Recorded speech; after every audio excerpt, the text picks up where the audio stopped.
Antropología y literatura. La literatura a veces nos sirve para entender, pensar, aproximarnos a ciertas ideas de la antropología que, si bien no son estudios científicos, nos permiten verlo de una manera más holística o incluso comunicarlo mejor, o que otras personas consigan cierto interés sobre algunos temas antropológicos. Como hemos visto en posteos anteriores, hemos puesto algunas cuestiones vinculadas a la tecnología y la antropología. Algunas personas mencionaron la película Blade Runner y el libro que corresponde a eso. Acá tengo una versión en inglés y la versión en castellano, Sueñan los androides con ovejas eléctricas. En inglés también se llama Sueñan los androides con ovejas eléctricas, pero bueno, se ve que por publicidad le pusieron Blade Runner para que la gente lo compre más. ¿Cómo podemos tratar estos temas? Una de las cosas que podemos ver con este libro es esa relación entre la máquina y la persona, que nos lleva básicamente a pensar qué es una persona y qué es un ser humano y cuáles son los límites entre uno y el otro.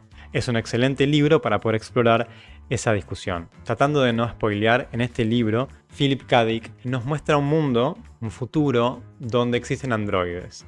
Y los androides están tan desarrollados, su chip cerebral, que casi es muy difícil distinguirlos de personas. Tanto que para poder distinguirlos de personas humanas que no son androides, hay ciertos métodos científicos de pruebas para ver la reacción en los ojos, en los sentidos, porque a la vista común eso no se puede distinguir. Ahora, justamente lo que es interesante de este libro es que nos habla de la distinción. Cómo se intenta mantener una distinción entre androides y humanos. Hay androides que se escapan de donde tienen que estar y se vuelven como salvajes. Y de alguna manera existen cazadores de androides, que es el personaje principal de este libro, que intentan controlarlos y desactivarlos, matarlos de alguna manera. Lo que tiene de interesante el libro es que nos plantea ese límite entre qué es un androide y qué es un ser humano, porque el personaje principal desde el primer capítulo se empieza a preguntar, y su mujer incluso le empieza como a cuestionar, hasta qué punto está matando seres con sentimientos o no.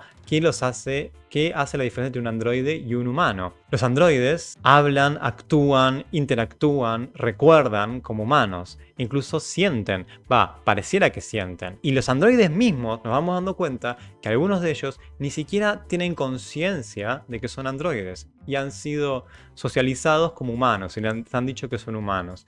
Y el reconocimiento cuando eso pasa de que en realidad en vez de humanos eran androides es complicado porque toda su vida ha sido una mentira.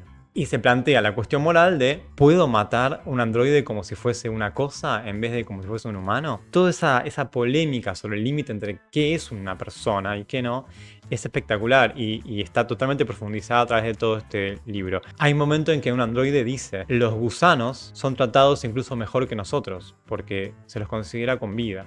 Incluso a nivel lingüístico, esta duda de cómo tratar a un androide se ve por lo menos en la versión en inglés, en cómo cuando se refiere a un androide o una androide, empieza a cambiar del it, como de eso, al he or she, o sea, de él o ella. Empieza a dudar de por qué distinguir y hasta qué punto esta otra cosa es una persona o no. Porque si siente, si cree que es humana, si recuerda, puede enamorarse, puede hacer todo esto, ¿por qué no es humana también? O sea, ¿qué nos hace humanos a nosotros a diferencia de otros? ¿Por qué con ovejas eléctricas? Porque en este mundo, en este planeta Tierra del futuro, hay una escasez de animales y las personas tienen como deber moral tener algún animal que cuidan en sus techos. Para la gente que no tiene el dinero suficiente para poder conseguir un animal de verdad, acude a animales eléctricos, androides en forma de animal. Pero es una especie de vergüenza tener un animal eléctrico. Entonces también de vuelta, esa oveja eléctrica o ese otro animal que sea, es parecido al androide humanizado o es más parecido a una cosa, o es más parecido a un animal. Tan terrible es esa división entre lo que es humano y no es humano que cuando tenés una oveja eléctrica es casi como que estás cometiendo un pecado. Una oveja, un camello, lo que sea eléctrico. Un caballo. Entonces se esconde porque estás como falseando algo que no debería ser.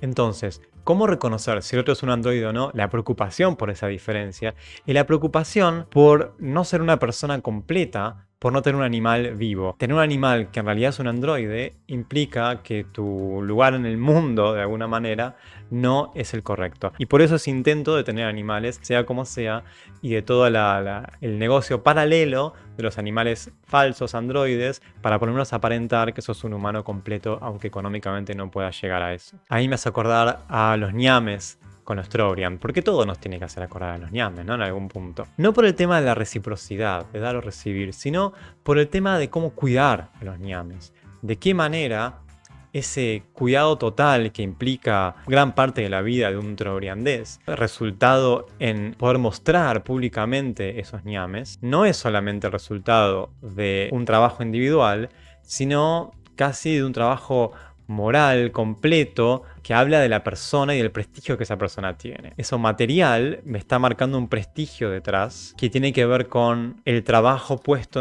en lograr esto. Cuidarlo todos los días, de mantenerlo, de darle de comer, ¿no? De haberlo conseguido. Habla de eso que está detrás de ese objeto. Como vemos, la literatura nos puede despertar ideas vinculadas a temas antropológicos. Y quizás, si uno da a leer estos textos, podemos despertar curiosidades en otras personas. Casi siempre la ciencia ficción está muy vinculada a los temas antropológicos porque nos plantean pensarnos en una distancia a la que estamos, pero pensar la misma sociedad desde un lugar alejado, o sea, generar una otredad de lo propio, alejándonos hacia un futuro diferente o hacia un espacio diferente.